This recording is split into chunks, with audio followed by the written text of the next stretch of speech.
ያማልቅ ነው የዘፈኑ ነገር። ቅመማ ደግሞ ከጎንህ ብትኖር ኑሮ የበለጠ ውበት ይኖረው ነበረ። ቀብራራው እንግዲህ የዋሁን ልቤን አለና ቅመሟን አስገባና ቅመማ ደግሞ ምን አለች መሰላችሁ? ለፍቅር ብዬ ለታመንኩኝ አታላይን አታባልኩኝ አለች።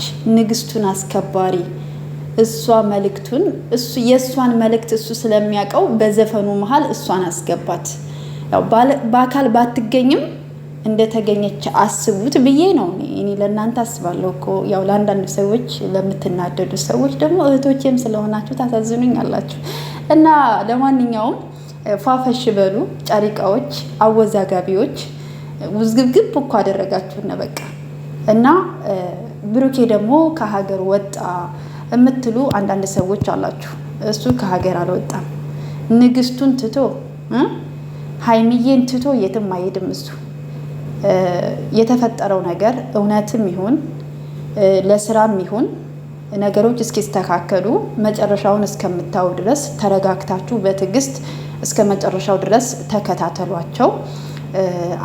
አንቺ ሳትሉ ሁላችሁም በኩል ላይ አይታችሁ ነገሮችን ወደ መልካም ነገር እንዳመሩ ከቻላችሁ በመልካም ኮሜንት በምክር ብታግዟቸው መልካም ነው ብዬ አስባለሁ። እና ብሩኬ ደግሞ ልክ ትናንትና ቅመሟ ፍጹሜን ስታወራ እርግት ብላ ስታስረዳ ስታወራ ውበቱን አይታችሁታል አይደለ? ልክ እንደሱ ሆነህ አንተም የምትልህን ነገር ሰምተህ ተደማምጣችሁ ተከባብራችሁ ያለውን ነገር መፍታት መልመድ አለባችሁ። ለስራም ይሁን ሪልም ይሁን ግን ደግሞ ይሄ መደማመጥ የሚባል ነገር፣ መከባበር የሚባል ነገር፣ መረዳት የሚባል ነገር በህይወት ውስጥ መኖር አለበት ብዬ አስባለሁኝ።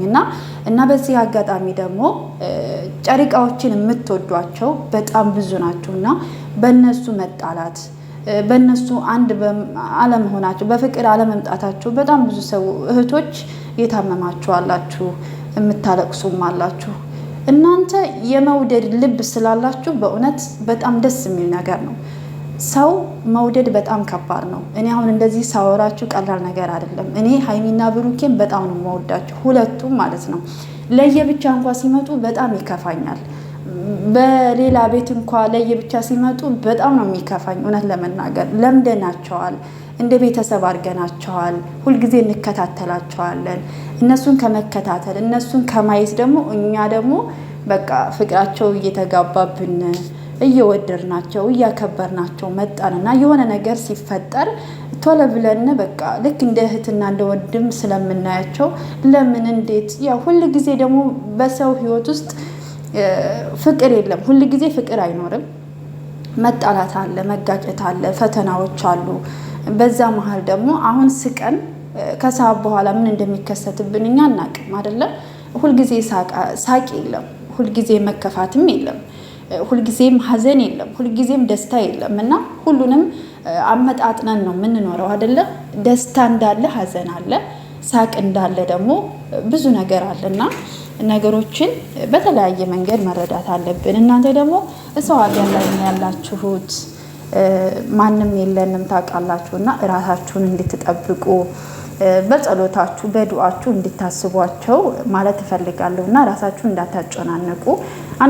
አንዳንድ ሰዎች አላችሁ የሆነ እንደዚህ ሆንኩኝ ብላችሁ ኮሜንት ስትጽፉ ከኮሜንት ስር የሚጻፍ ነገር አለ እና አንቺ ምን አገባሽ አንቺ ምናምን የሚባል ኮሜንት እውነት ለመናገር በጣም ነው የሚደብረው። ምክንያቱም አንድ ሰው ፈልጎ አይደለም። ይሄ የመውደድ ልብ ስላለ ቀና ልብ ስላለ ነው። ሰውን መውደድ ሰውን ማክበር በጣም መባረክ ደስ የሚል ነገር ነው እና ይሄን ልቦናችሁን አይቀይርባችሁ። ግን ደግሞ ራሳችሁን ጠብቁ። ሰው ሀገር ላይ ነው ያላችሁት፣ ማንም የላችሁም። ጨሪቃዎች ደግሞ ነገሮችን ተነጋግረው ፈተው እንዲመጡ ደግሞ በመልካም ኮሜንት በምክር እንድታግዟቸው። ስራም ከሆነም ምንም ችግር የለም። ያለውን ነገር እያስተካከሉት ሰዎችንም እንዳስተምር እነሱም ደግሞ ቃላቶችን አጠቃቀማቸውን አስተካክለው እንዲሰሩ የእናንተ ደግሞ እገዛ ያስፈልጋቸዋል። እንደ ተመልካች እንደ ወዳጅ አንድ እንደሚያከብር ሰው እንደሚወድ ሰው መልካም ነገር መጻፍ ጥሩ ነው ብዬ አስባለሁ። እና ውድ ቤተሰቦች በያላችሁበት ሰላማችሁ ብዝት ይበልልኝ። እንግዲህ ጨሪቃዎች ደግሞ ዛሬ በሰላም በፍቅር እንደሚመጡ ተስፋ እናደርጋለን። ቅመሟንም 250,000 ቀብራራውንም 300,000 እናስገባላለሁኝ። መልካም ጊዜ ሁላችሁ ባይ